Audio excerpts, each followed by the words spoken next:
couple of the Trichopiscidae here. These are the hairy fish. So we have the Georgia dogfish and the groundhog fish caught along the Holston River. Now, is he the fur bearer? Yeah, these are both fur-covered fish. Yeah, we call them Trichopiscidae. Tricho for hair, in Latin, piscidae for fish. So it's a broad category of hairy fish. You usually find hairy fish in cold waters.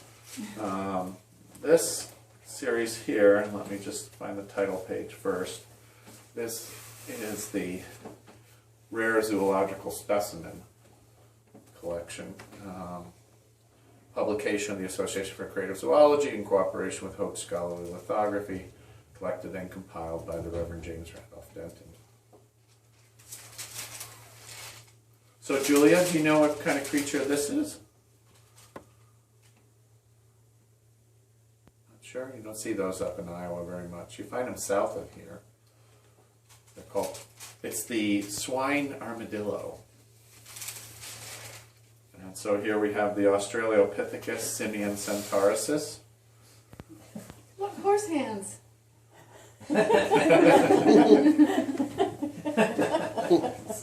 So this print here shows the basic principles of zoomorphic juncture. So Noah's Ark was able to accommodate two kangaroo rats. And so here we can see the kangaroo rat. So the lower part of the kangaroo combined with the rodent. And then you take the upper part of the same kangaroo and combine it with a gazelle. Unfortunately, these did not make it onto Noah's Ark. And this is the, you know what this is made from here? Do you know, Julia? What kind of snake is that? I saw you draw one of these creatures in your collection. She's got to go get it now. Let's see. Not that one. Savannas and deserts, I think. He already cataloged your books. Oh, look, you have a bunch of them. Yeah. So one of the Grasslands. creation takes on evolution is that, like, giraffes in particular, Look at the head. they through the just needing to get the food up there over the course of their lifetime because they wanted to get it, their necks actually grew longer. During an individual lifetime, Yeah. rather than evolution selecting these characteristics. Yeah, there's like a trigger in the giraffe that their neck would. Yeah, the problem with What is this? Yeah. Watch it. Yeah, see the real problem with evolution, especially for creationists, is involves reproduction, and they just really don't want to talk about reproduction. So these prints are a little bit beat up. You can see this is like my travel set, so it's good to have one. What's the nice thing about making prints is you can have more than one, and but it also can allow you to just carry them around. That's a Trichopiscidae. It's actually an it's a quadrupedic Trichopiscidae. Yeah. What is it?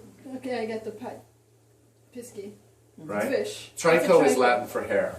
Oh, okay. So it's a broad category of any hairy fish. Do you have one next to panda? I don't. You will next year. Yeah.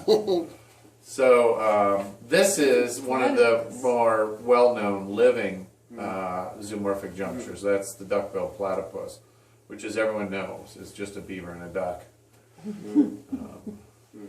It'll chew down your trees and poop all over the place. And there's, who is this? Well, that's some kind of, it's an ornithological quadruped is what it is, although it's a wingless ornithological quadruped. Someone told me that this should be a hog, because it's a horse and a dog, or at least I gave a presentation to 124th graders 2 weeks ago, and they said it should be a hog, but I was talking about the importance of naming their creatures, because they're all making examples of zoomorphic juncture. Okay, So There's a panther here. this one, yeah, exactly. In Latin, Panthera would be anything in the cat family. I'll tell you, drawing this hair was a lot of fun. And this is the monkey panther, and it's named Dolenzi. Does anyone know why it's named Dolenzi? Because Mickey Dolenz was the drummer for the Monkees. It kind of looks like me when I shave. Does this look like Grandpa a little bit? Yeah. Grandpa's got a little more Neanderthal than any other grandpa. Oh, look at that. So this is another, this is the Microterus in the bass family. Tricho, we've heard that before. That means what? Hair. Hair. Pilaris. What? Pilaris. This Tricho pilaris is bass. That's bass with hair ball. Oh, The hair pill or ball. Pilaris is the ball or pill. And he will die of that hairball if he doesn't be careful. So this is a variety, yeah, another ornithological quadruped. And, Look at that. yeah, you like that? That's the Panthera. Again, you know, it's a tiger, but Latin for big cats is Panthera liberalis, and that's the donkey. So we have the donkeys that, actually, the fourth graders knew this. You know, they knew that the donkey was a Democrat. And I said, so what's the totem animal of the Republicans? And someone said, elephant. So, that looks almost like the Z-Dogs at the sale barn.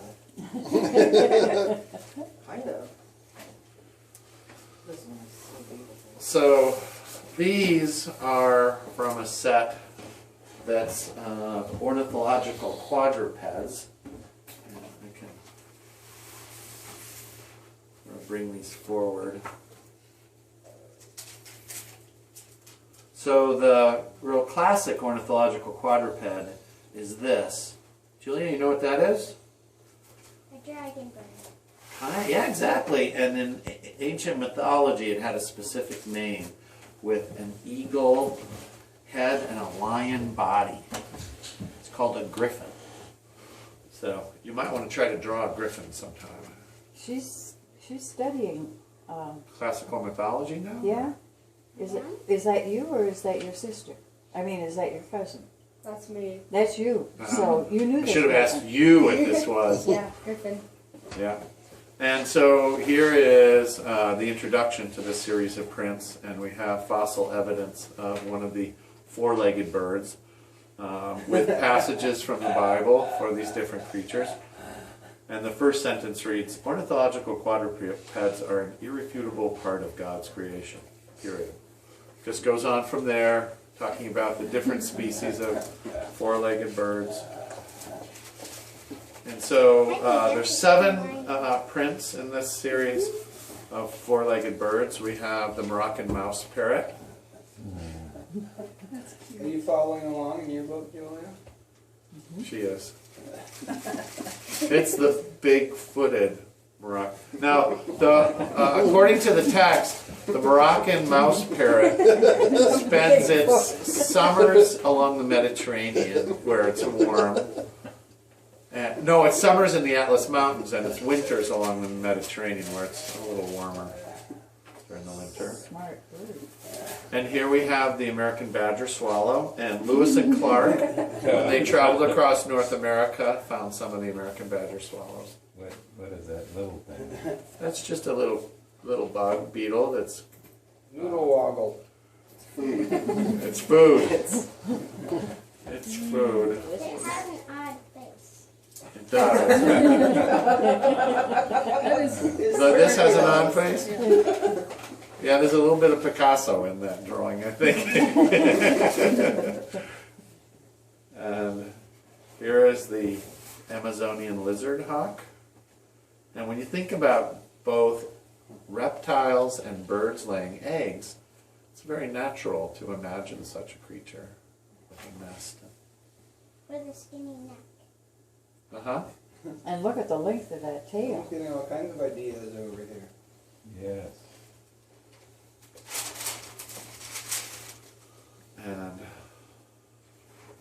This one, when Sean Ulmer from the Cedar Rapids Art Museum said, which of these do you think shows the most evidence of Dean Schwartz? I said, well, probably the Burmese lion hawk because of the S-curve, because we used to have to do an S-curve design assignment on cylinders.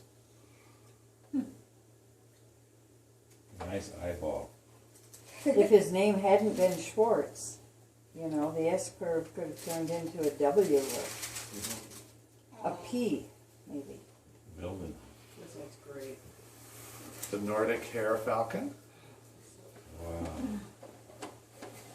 I like Wouldn't it make a nice pet? It would make it all the great bed. It's a Nordic hare, and if you were Good job, Norwegian yeah. in a former life, you probably saw some. Yeah. I did. Yeah. See that? And look at the It's hair on very his chin. delicate. I have great empathy for him. Very changing. You can just pour the sounds in the ear. Uh-huh. gravy And the bowl. blue eyes. It's a very- human eye, yeah. Yeah, very It human has a eye. Yeah. gravy bowl here. Yes, Gravy bowl ears. Yes, that's right. Gravy bowl. Yeah, that's a shotgun weed. And this is the long-tailed marmot heron. That's what I'm imagining your tail's like, It Jerry. looks like a I had to glue 2 of those from the rendezvous. It does look like a penguin. A little bit. A snake-eating penguin. Yummy. And then these are the Asian lark lemmings. Common to Southeast Asia. What are they? Birds with 4 legs.